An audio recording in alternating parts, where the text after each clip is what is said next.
নতুন করে রাতের অন্ধকারে এলাকায় এলাকা ফেরার চেষ্টা করছে।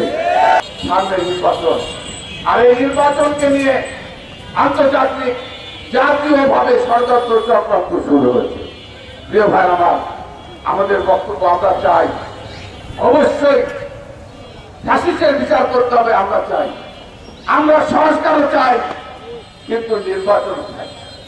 কারণ এই নির্বাচন যদি যথাযথ সময়ের মধ্যে না হয়, নির্ধারিত সময়ের মধ্যে না হয়, বাংলাদেশের গণতন্ত্র কিন্তু আবার বিপন্ন হতে পারে। আমি আবারও বলছি, সময় এখন গণতন্ত্রের পথে ফিরে আসার। আজকে এই সুযোগ যেন কোনোভাবে ব্যাহত না হয়, এটাই আমি আমার রাজনৈতিক প্রতিপক্ষের কাছে আমাদের আহ্বান।